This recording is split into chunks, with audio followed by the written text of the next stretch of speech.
Boa noite a todos. Boa noite.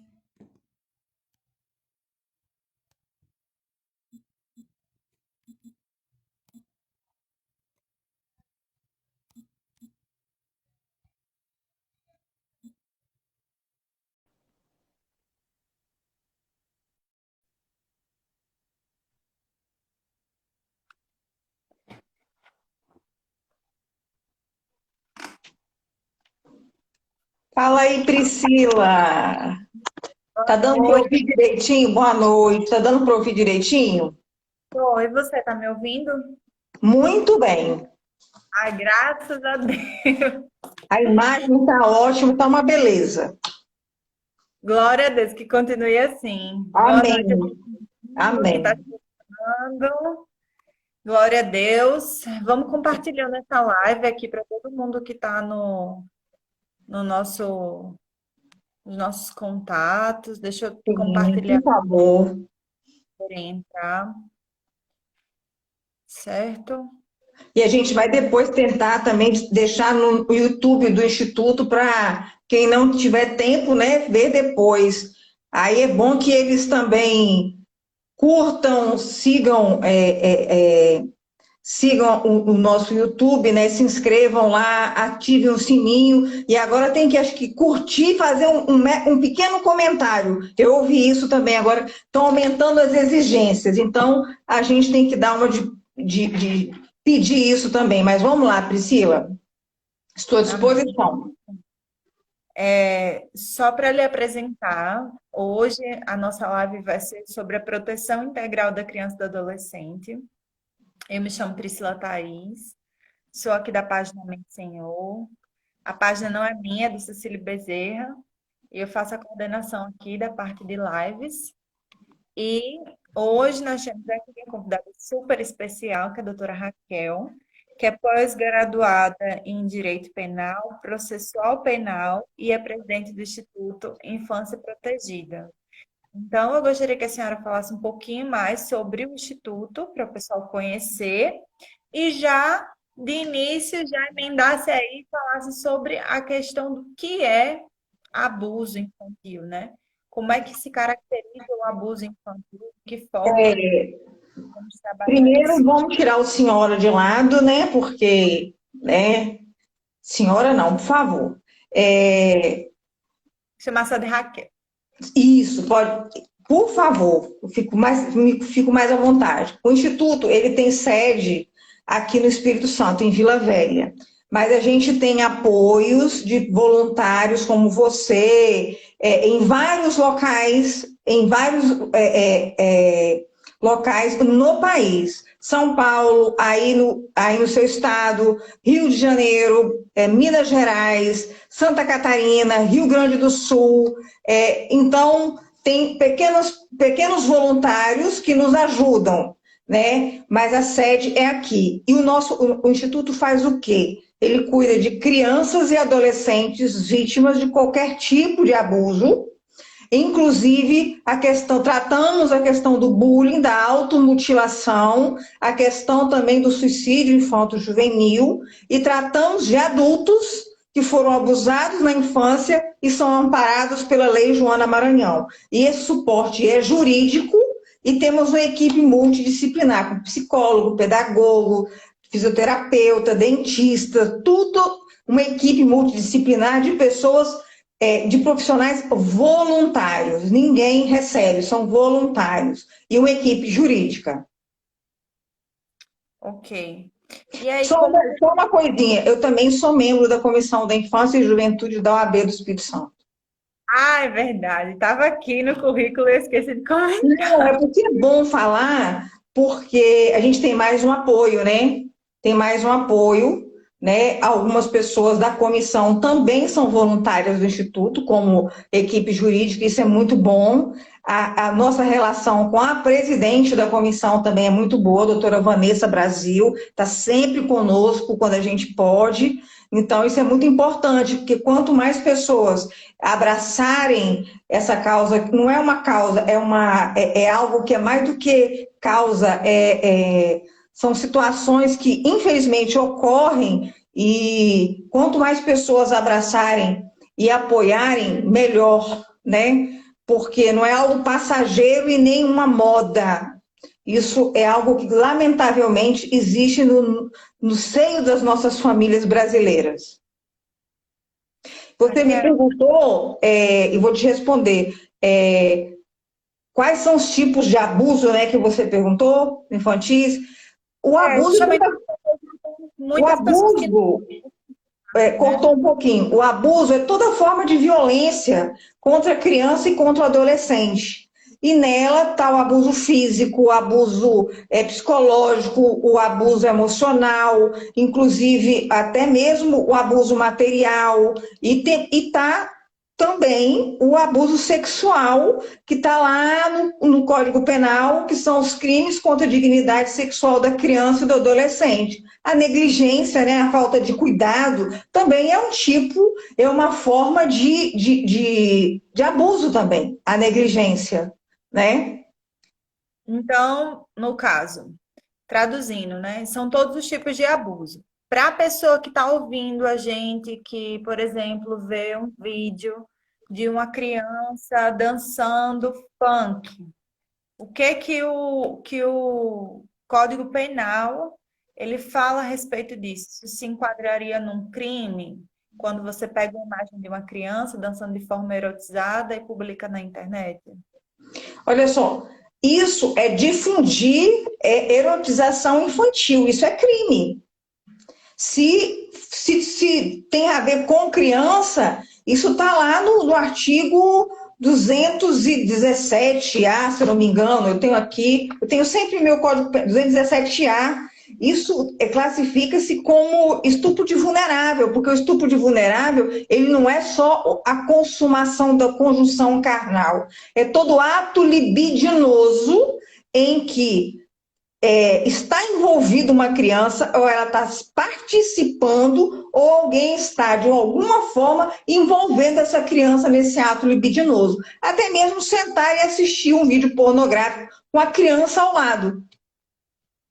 Justamente. Então, assim, realmente tem muitas coisas que a gente faz no dia a dia, né?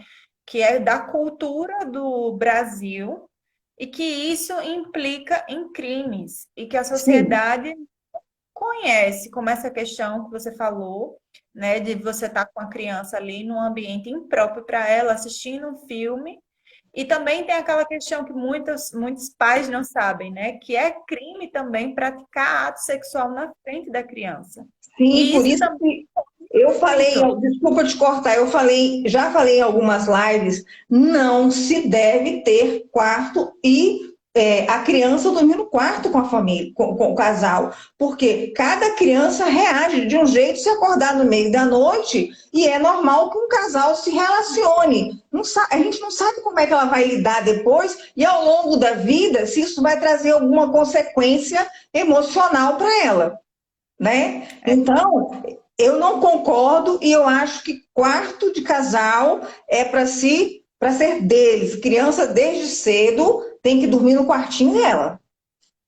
Porque isso é muito comum, até porque as famílias muito humildes, às vezes só tem um quarto, e às vezes acontece o ato entre o casal e a criança está ali presente, né?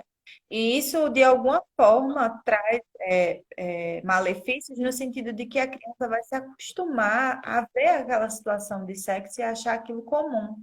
E alguém pode se aproveitar, e ela também pode tentar replicar o ato que Ou ela viu. então, nós já tivemos situações em que não foi nem replicar, não.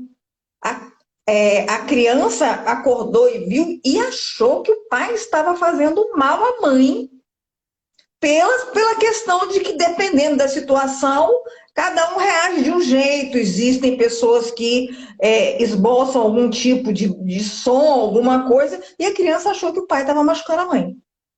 Já houve até essa situação também. E, doutora Raquel, eu queria que a senhora falasse um Ah, pouquinho meu mais. Deus. Ah, desculpa! Você falasse um pouquinho mais dos acontecimentos que têm ocorrido assim na sociedade atualmente.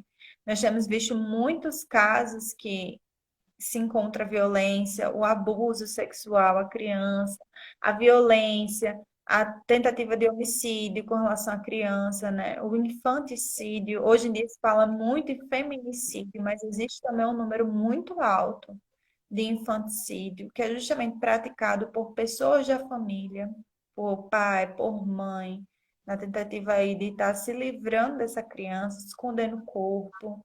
Então, tem vários casos, teve aquele caso daquele menino que era criado por duas mulheres lésbicas, que eles retiraram o pênis da criança, a criança passou um ano, mais de um ano agonizando, né? Depois, Eu esqueci o nomezinho dele, eu esqueci o nome dele. Mas olha só, todos os dias, se você passar um dia só na internet, em determinados sites, não é um caso só, não, são vários.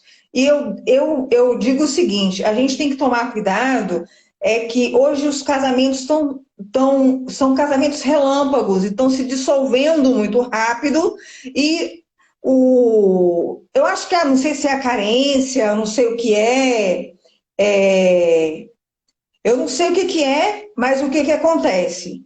É, um homem ou a mulher colocam logo em seguida uma pessoa que conheceu recentemente dentro de casa com filhos menores. E o que está acontecendo é uma inversão, tá?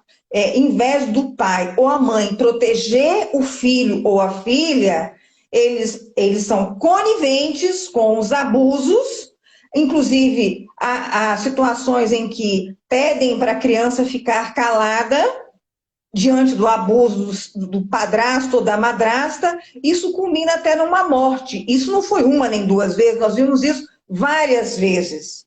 E o que as pessoas às vezes não sabem é que não só quem comete o crime de estupro de vulnerável paga, mas quem não denunciou como uma mãe ou como um pai, como por lei tem o dever de garantidor, por lei, ele paga pelo mesmo crime, só com agravante, por omissão, por ser garantidor e não ter feito isso. Então, isso é muito sério. A gente está vendo isso direto, mortes,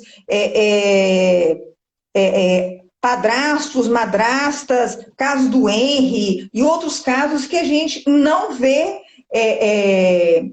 serem propagados na mídia. Então, você parou para imaginar enquanto nós estamos conversando, o que está ocorrendo a nível Brasil?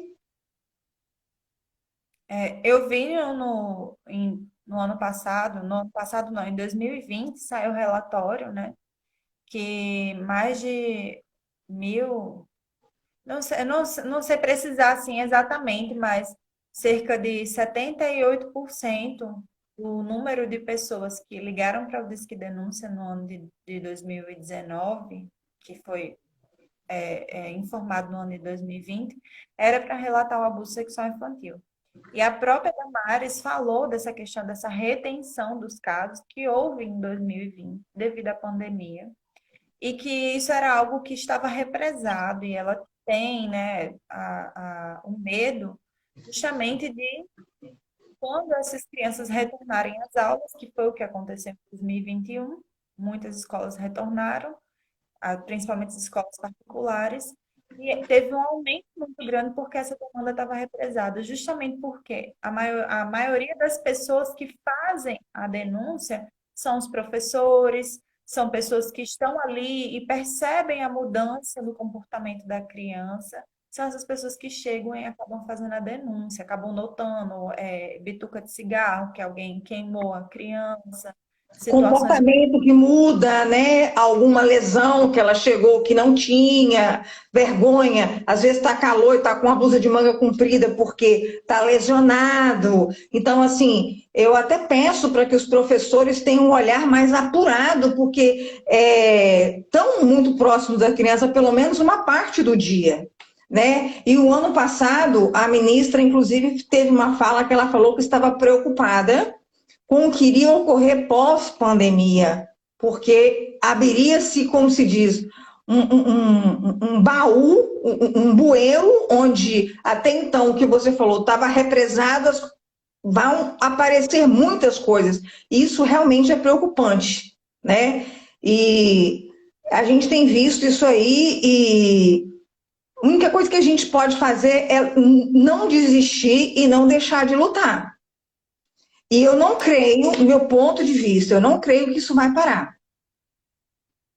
Pelo Aqui, contrário, eu acho que vai piorar porque tem muita gente com problema emocional por causa de pandemia, por causa de falta de emprego, cada dia uma coisa nova e as pessoas estão perdendo a noção do limite até onde ele pode ou não, ou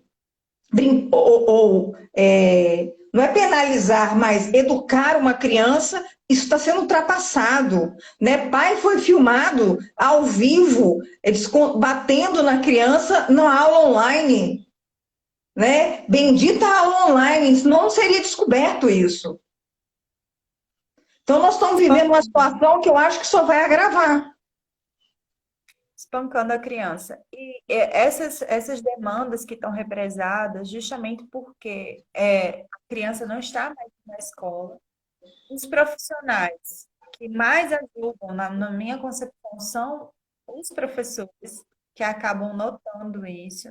E nós temos também a questão que você abordou muito bem, que é as pessoas não estão preparadas para ter uma família. Então, e a tutela foi dada totalmente ao Estado. E é contrário, no caso que a gente vê no artigo 227 da Constituição Federal, que é obrigação de todos, né? Dos pais, da escola, mas essa tutela foi de alguma forma dada ao Estado. Então, o Estado De forma errada, porque o artigo 227 ele fala o quê? É dever da família, da sociedade, do Estado. O Estado ele tem que ser provocado, porque o Estado não está dentro das casas. exato. E aí a escola recebeu essa demanda, os pais, muitas vezes a gente encontra isso. O professor ele que tem que dar educação básica. E a educação básica ela tem que vir de casa, o respeito, a concepção da moralidade, a concepção do que é certo, do que é errado, porque cada pai vai ensinar os seus filhos de acordo com os seus valores éticos e morais. E isso tá sendo colocado como uma responsabilidade da escola, quando na realidade não é responsabilidade da escola.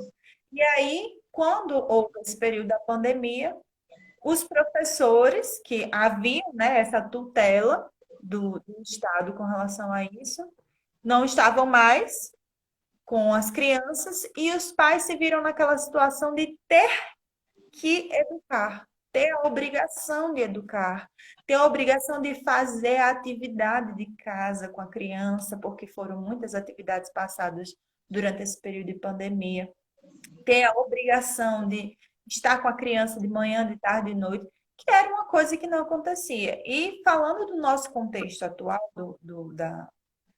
a maior parte da população é uma população humilde, pobre.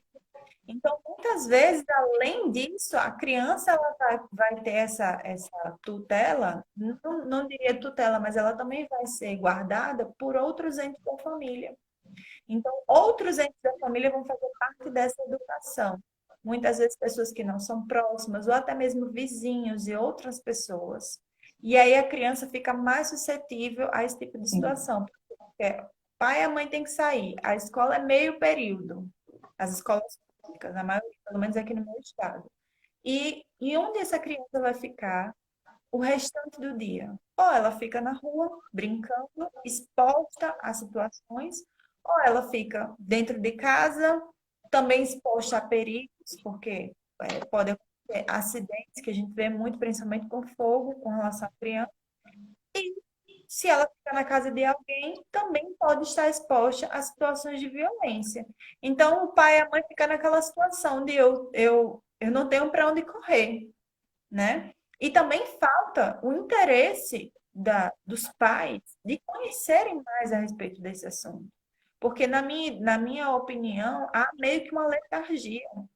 Nós vemos pais por aí Esses dias eu estava passando na rua com um carro, meu marido quase atropelou uma criança. Por quê? Porque a mulher estava andando, a criança andando lá na frente, ele gritando e não tomava nenhuma providência, não chegava e trazia a criança. Quer dizer, essa criança ela está sendo vítima de abandono, ela só está sendo Negligência. vítima.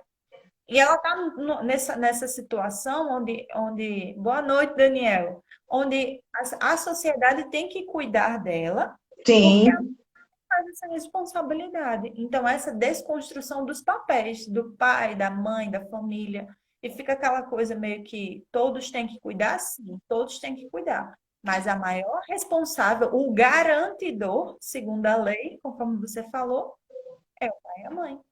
e também a sociedade, né?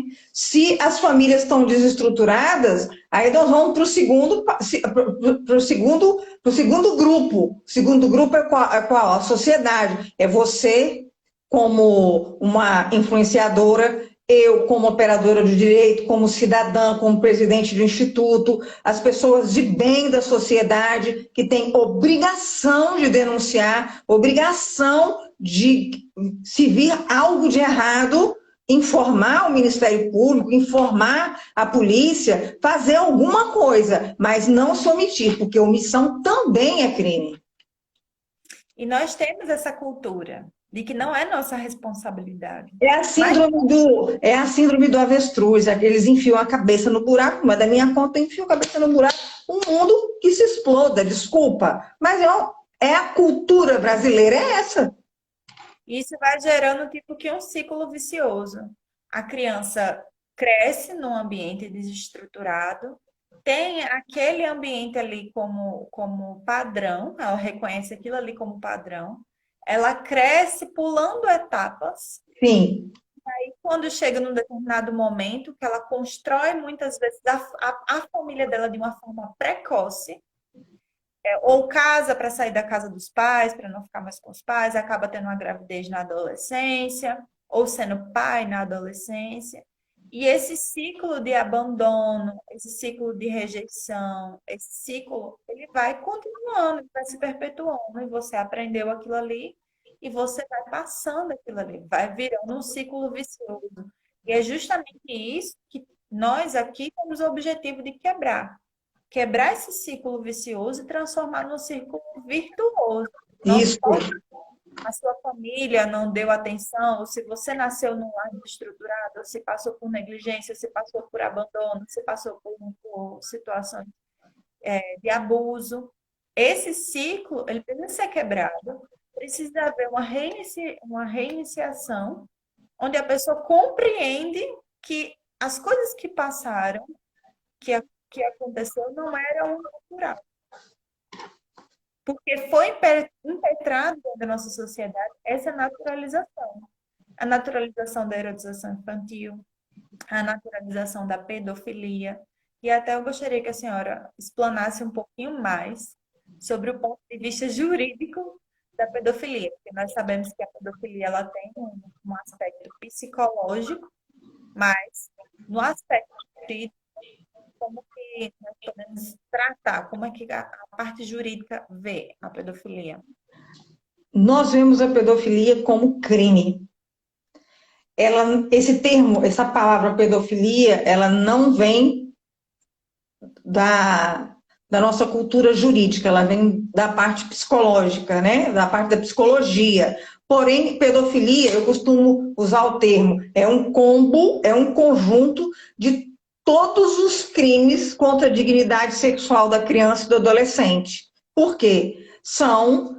É o desejo, desculpa o termo, é a tara de um adulto por uma criança menor de 14 anos de idade, 13 anos e 11 meses.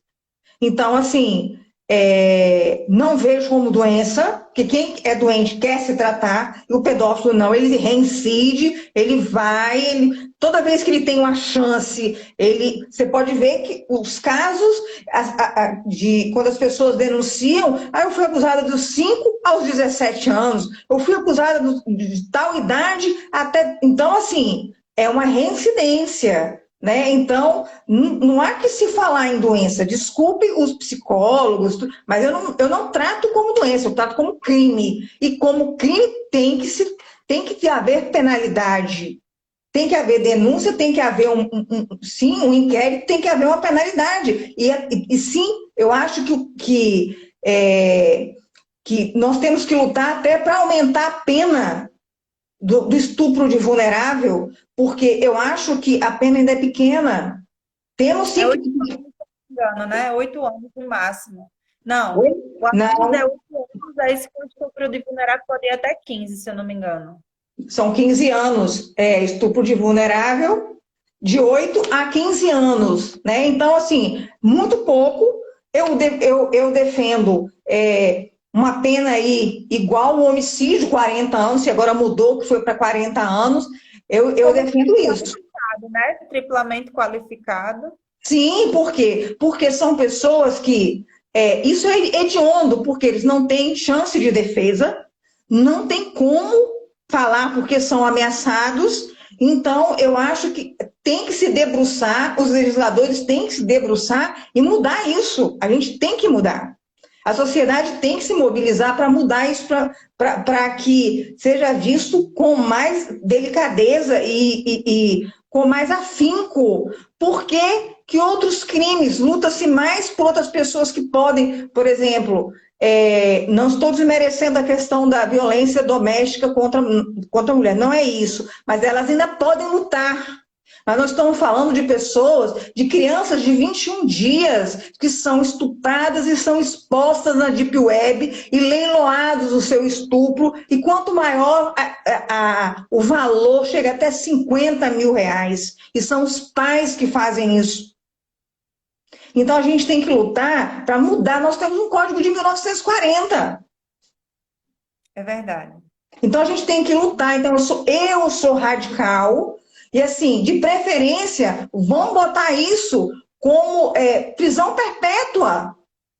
Não falo nem em pena de morte, porque quem sou eu para tirar a vida de alguém, a não ser que eu esteja em risco. Mas prisão perpétua, joga-se a chave fora. Ele sem direito a saidinha, sem nada que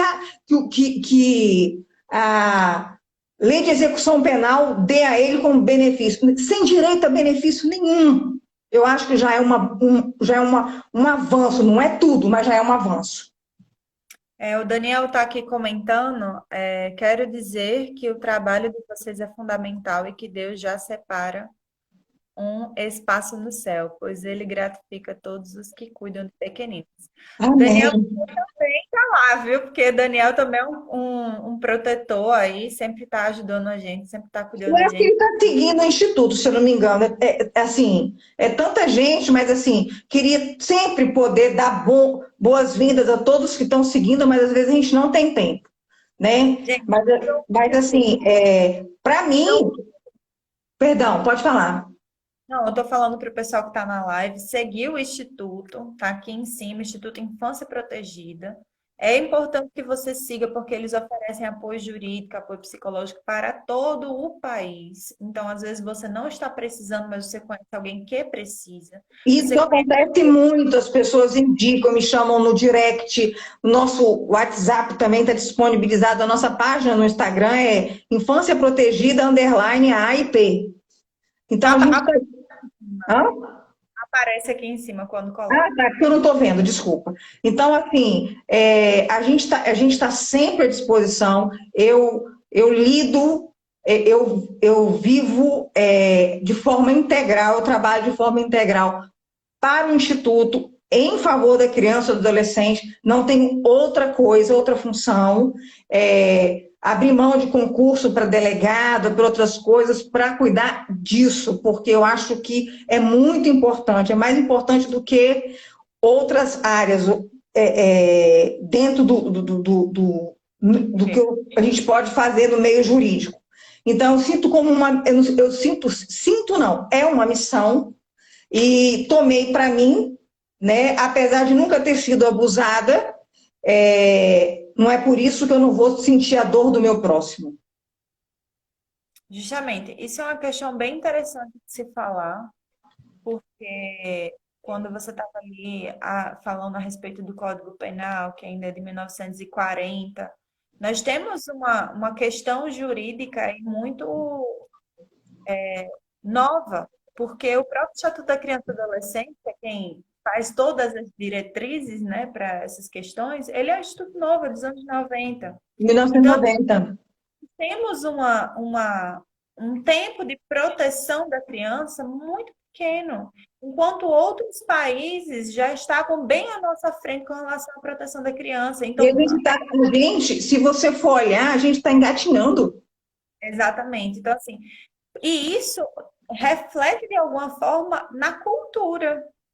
Porque nós podemos ver que a cultura do nosso país ainda não foi enraizado a necessidade de se ver a criança como um indivíduo de direitos, Sim. que necessita ser Ô, resguardado. Priscila, eu vou falar uma coisa aqui que talvez as pessoas se assustem, mas não é do interesse, não estou falando, eu não estou generalizando, mas não vou bater na cangalha para o burro entender, como dizem em Minas, não é do interesse de determinados legisladores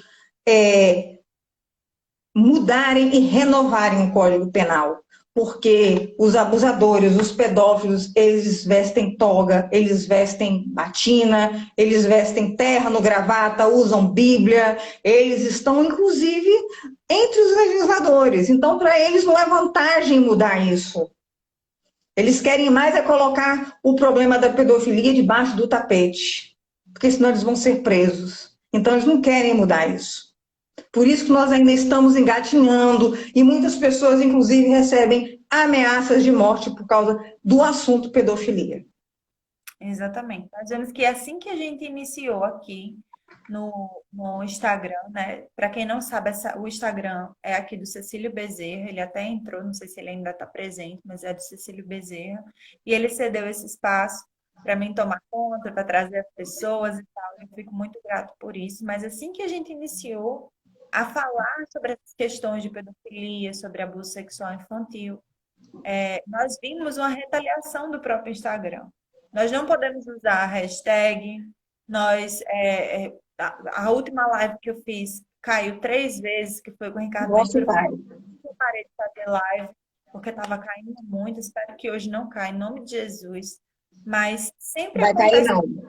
sempre acontece, amém. Sempre acontece essas situações, a gente está sendo bloqueado. Agora, se eu estivesse aqui semi-nua, o Instagram estava passando para todo canto. Exatamente. Por quê? Porque eles visam conteúdos que tenham uma relação erótica. Eles visam conteúdo que agrade. É uma questão do regime globalista, que é o que nós estamos vendo hoje, né? Uma Eles atuação. visam conteúdo de fofoca, conteúdo de tudo que relativize ou banalize o que é crime contra a criança e contra o adolescente. Eles querem, na verdade, embutir e colocar na nossa sociedade que pedofilia não é crime, isso é comum se existe amor entre o adulto e entre a criança.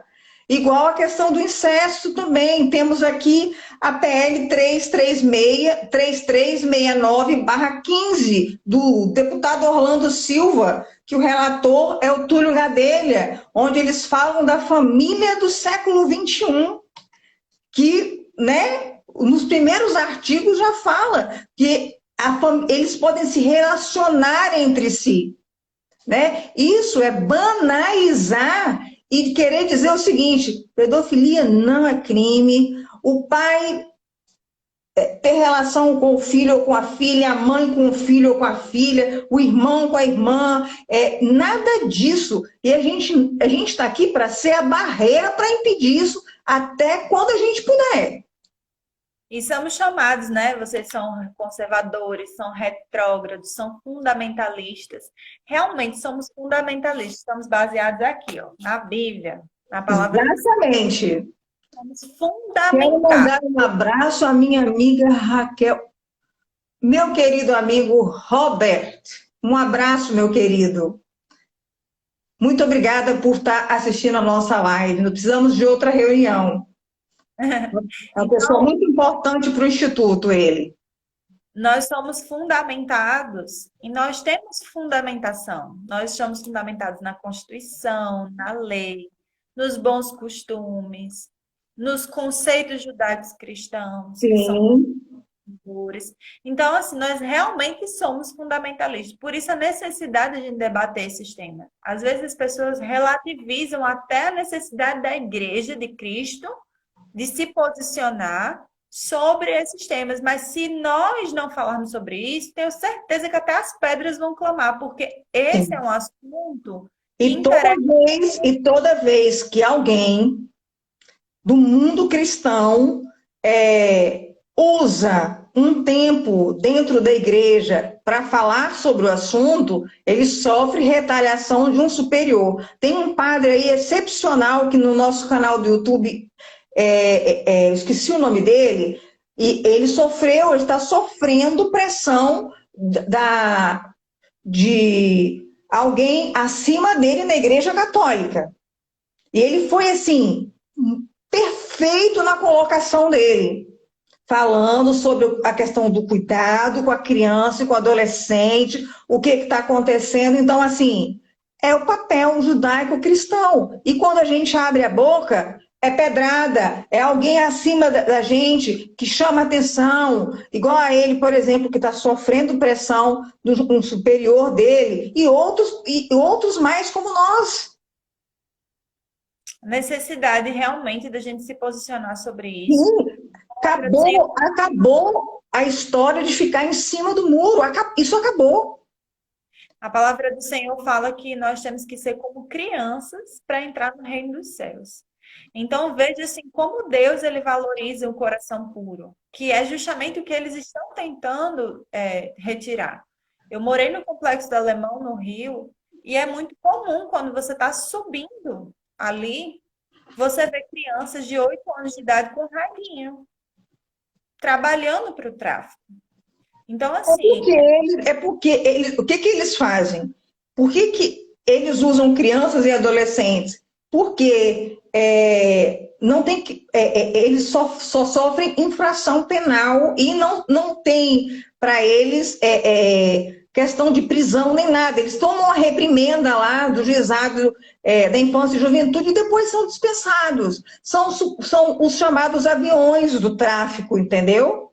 Então, assim, nossas crianças estão sendo roubadas das nossas crianças e dos nossos adolescentes a época mais gostosa da vida.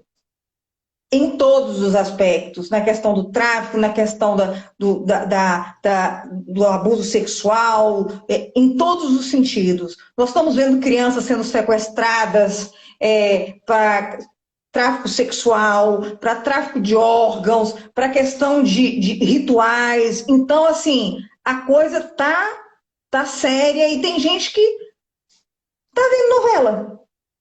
exatamente. Tá vendo a banda passar e não está prestando atenção no que está acontecendo. Quando você falou sobre essa questão de tráfico internacional, né, de órgãos e tudo isso, sabe que a China trabalha com isso, com tráfico de órgãos. Então, assim, se você está precisando de um pulmão, está precisando de um coração, a China tem e vende para você isso aí. E todo mundo sabe disso. O UNICEF sabe disso, a ONU sabe disso.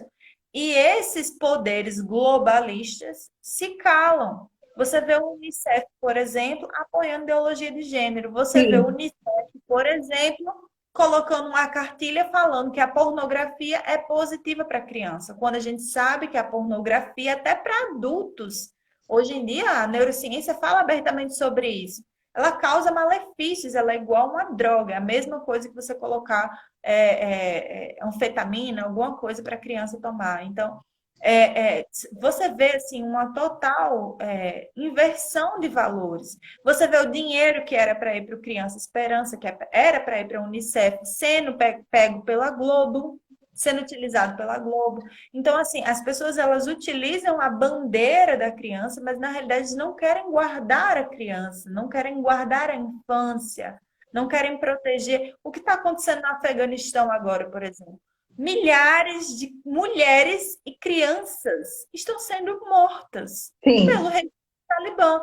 Então, assim, cadê a comunidade internacional? A ONU, o que que a ONU fala sobre isso? Não, precisamos estabelecer um governo. Como é que você vai discutir com a pessoa, meu Deus, que quer matar mulheres e crianças, que sim. acredita que o regime talibã, ele estupra mulheres, ele mata homossexuais, eles arrancam os seios das mulheres. Então, assim, Eu não sei qual que é o país, agora, são tantos ali que inclusive mutilam as meninas, né? Eles mutilam, eles arrancam as vaginas das crianças, das meninas, não é isso? isso. Então, assim, Se não me é, engano, é na Guiné-Bissau que isso acontece. Se eu não me engano. mas tem outro lugar também, não é só lá, não. Tem outro lugar também. E a gente tem visto, inclusive, crianças desaparecerem aí, e a gente não pode falar muito, mas a situação aí vai estar para explodir a qualquer momento, tanto Estados Unidos como outros locais, de túneis em determinados locais, onde tem crianças ali a serviço do que não presta, da pedofilia, do tráfico sexual, do tráfico de órgãos, e a coisa é séria. E na hora que o bueiro abrir, a coisa não vai ficar bonita. É a Operação Storm, né? Que as pessoas falam muito. Essa Não quis falar, mas você falou, obrigada. é a Operação Storm. Espero que essa live não caia. Operação Storm, Storm, né? Trabalha justamente com isso, com a identificação de túneis, que acontece até para os E tem ramificação no Brasil, tá, querida? nos Estados Unidos, onde há esses locais onde eles sequestram mulheres, fazem essas mulheres engravidarem, essas crianças nascem já em cativeiro, sem documento, Sim. e elas são utilizadas para exploração sexual, para fazer outras crianças e para órgãos. E também para uma outra coisa que eu também não posso falar o nome, que é a retirada de um determinado produto, Uhum. né, que Lamentavelmente, a liberdade de expressão souber aí, aqui. Daniel, se tiver aí, bota aí que escreve Não, aí no a comentário. liberdade de expressão que a gente tem na nossa Constituição, nós estamos sendo tolhidos, né? Porque, inclusive, tudo isso que você falou aí tem ramificação no Brasil, tá? Isso. E você compra. Exato, Roberto. Esse exato nome aí, só faltou o restinho. Quem quiser saber se eu falar esse nome, a live cai, Por gente. Então, isso que eu falo que eu preciso de reunião com meu amigo Roberto. Eu sei do que eu estou falando. assim, isso acontece. Você compra isso aí, é US$ 2.000. Você compra na internet. Existe uma associação chamada AMBA, que é uma associação de pedófilos nos Estados Unidos. E quem paga essa associação é Jorge Soros. A mesma pessoa que financia o Jorge Soros, ele tem a Open Society, que é a sociedade onde ele faz os financiamentos dele, e ele também financia quem aqui no Brasil? Felipe Neto, né? Então, assim, são muitas, não só financia ele, financia muitas outras questões, mas nós sabemos que existem ramificações, que esses grupos eles se conectam, eles se conversam. Então, assim, e nós aqui temos a liberdade, estamos sendo tolhidos disso, mas ainda temos liberdade religiosa, liberdade de expressão. Temos inúmeras igrejas. A igreja, gente, as igrejas católicas, evangélicas, todas as religiões, elas, elas não toleram isso. Os espíritas, ninguém tolera isso, mexer com a criança. Até E, os próprios apenados que estão nos presídios não toleram isso. exatamente. Então, assim, e nós temos aqui um problema seríssimo, que é a falta de pessoas interessadas em proteger. Porque para mim proteger, trabalhar com eu não preciso trabalhar na proteção de crianças, preciso abnegar da minha vida, né, para fazer isso. Basta que eu esteja atenta, basta Sim. que eu coloque o meu coração, no meu coração, a vontade de ajudar. Porque as situações são inúmeras. Certa vez eu estava na frente da minha casa, meu esposo estava na frente de casa, terminando de fechar a batata frita. Na época a gente trabalhava com batata frita, uma época que a gente ficou desempregado. E passou uma criança perguntando se a padaria estava aberta, só que já eram 11 horas da noite. Era uma criança de 5 anos de idade. E eu falei, cadê sua mãe? E ela falou assim, não, minha mãe está em casa com o namorado, mandou eu vir comprar o pão, mas não tem mais pão uma hora dessa. Não tinha nem supermercado aberto. Então, assim, eu fui, entrei em casa. Ó, o Pra... Roberto já pesquisou para gente países que mutilam as meninas: Mauritânia, Gâmbia e Sudão. Então, isso. Obrigada, Roberto. E aí, essas situações você para para Não, pensar. comissão de heróis da infância. A gente fala, a gente só não pode falar tão abertamente, mas você não pegou a live toda, a gente está falando sobre isso. Inclusive, essa semana, um determinado político foi afastado com a desculpa de que está com uma determinada doença, mas ele está envolvido também. Já estão afastando ele porque já estão começando, as pontas já estão começando, os fios soltos já estão começando a se conectar. Então, eles já inventaram uma enfermidade para ele se afastar. Então, assim, nós vemos essas situações.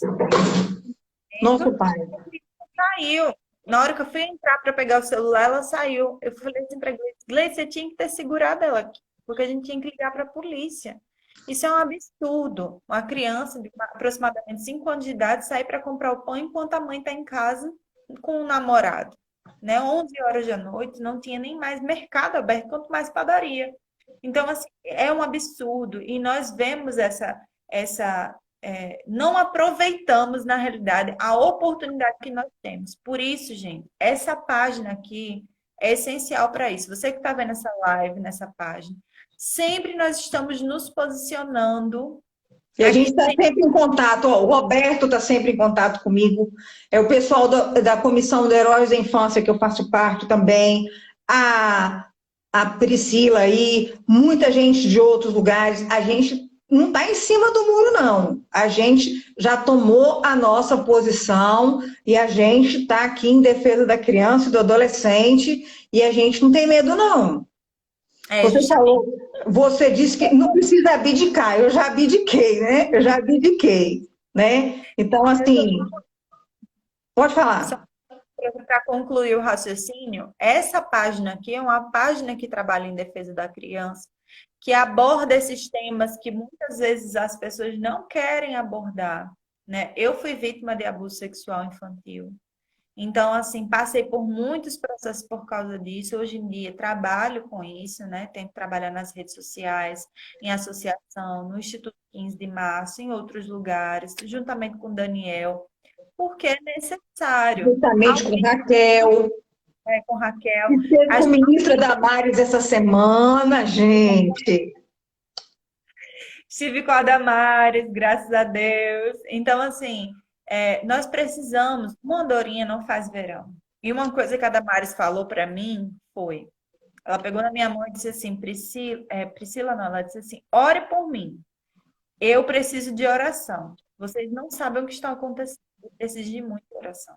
Então, assim, nós precisamos realmente fortalecer, porque é muito esperar que uma pessoa lá em cima faça tudo.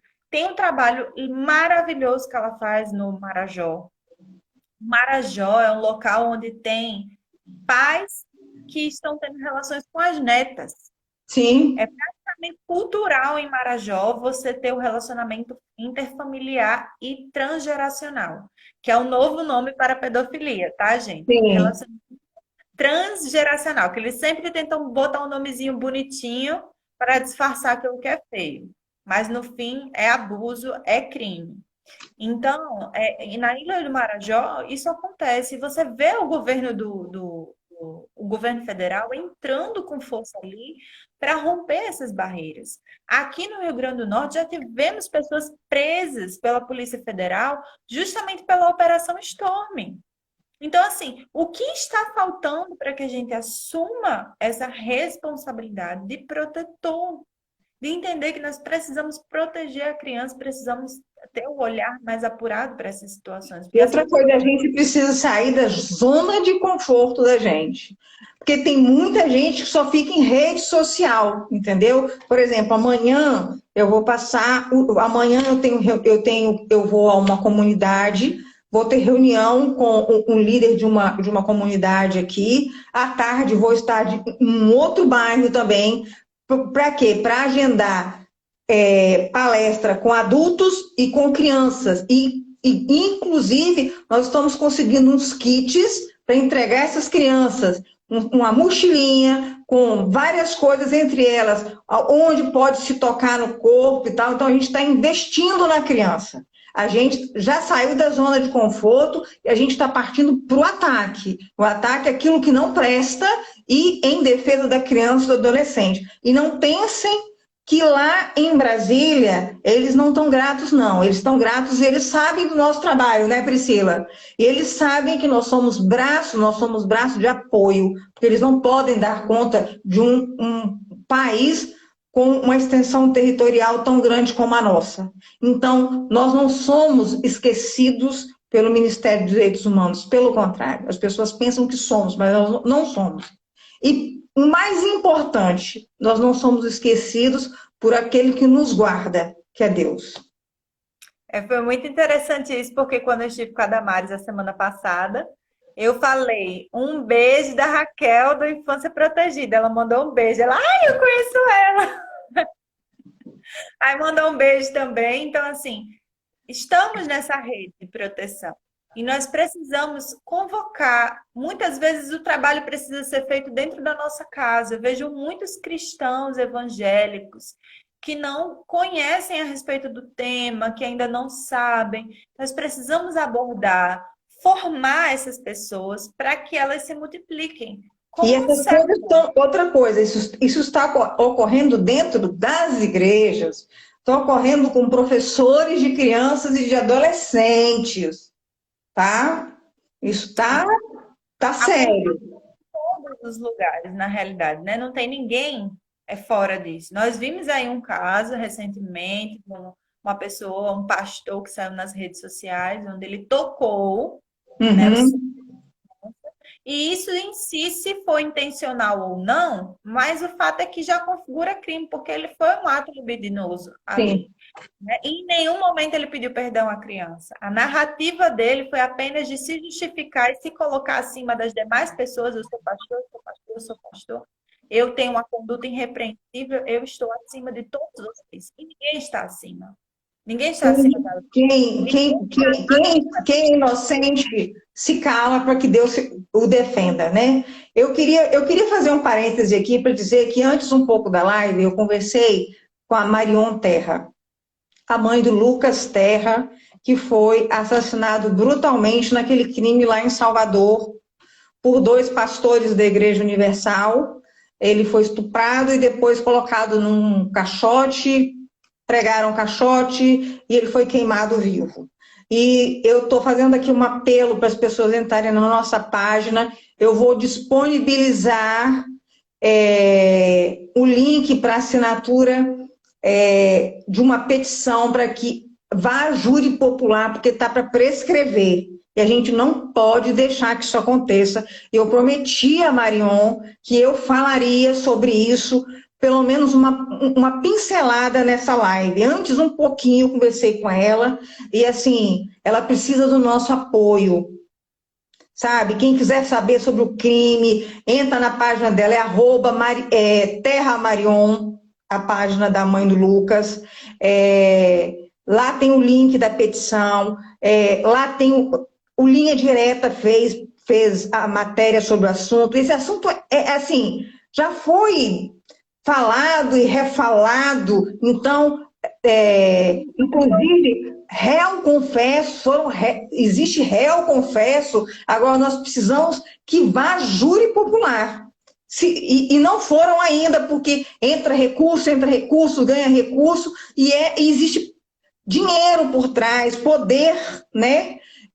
Então, assim, Entrem, dê o apoio, porque é uma pessoa que está lutando, não está lutando sozinha, a gente está lutando, a gente não põe a mão nossa em cumbuca, em coisa que está errada, mas a gente também não se cala no que diz respeito à questão da justiça. Ainda mais quem fez um juramento de aproximar o direito das pessoas à justiça, que é o caso de quem trabalha com direito. Então, eu não poderia deixar de falar do caso do Lucas Terra. Desculpa aí a Priscila que me convidou, mas eu não podia deixar de falar. Não, sem problema, pode falar. Espaço é aqui mesmo. @Terra Marian. Marion. Marion. Marion. Marion. Ok. É a mãe do Lucas Terra. O pai morreu, inclusive, sem saber o desfecho de tudo isso.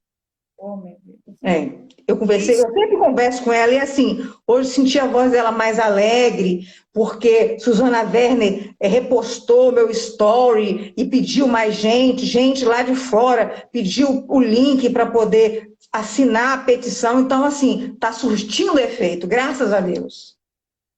é importante, né, que a gente se una em prol, né? E abrace o que é realmente importante e o que e aproximar a justiça das pessoas. A gente precisa disso. A gente tem que esquecer que o nosso umbigo não é o centro do mundo, sabe? Então a gente tem que fazer isso. Quando a gente está lutando pelo próximo, Deus está lutando pela gente. É verdade. Eu queria só, porque a gente se estendeu, viu? Daqui a pouco vai acabar aqui a live. Eu queria Realmente, só. um dos meus nobres colegas aqui Um dos meus nobres colegas, que eu faço parte da comissão Heróis da Infância, diz que o pedófilo se faz de santo. Nossa, ele tem profissão, e as profissões são as que mais se aproximam de crianças e ganham a confiança do pai e da mãe, né? Diga aí, Priscila, pode falar. Eu vou dar só uma pinceladazinha aqui com relação à saúde mental, que eu acho importantíssimo, e a gente já finaliza com a questão da sociedade civil, o que, que nós podemos fazer enquanto pessoas de terceiro setor, né, para estar fazendo a proteção da criança. Gente, quando eu comecei a abordar essas questões de saúde mental na igreja, né, foi porque eu tive muitos problemas devido a abuso. Então, assim, o abuso sexual infantil, ele deixa marcas profundas lá no íntimo do nosso ser.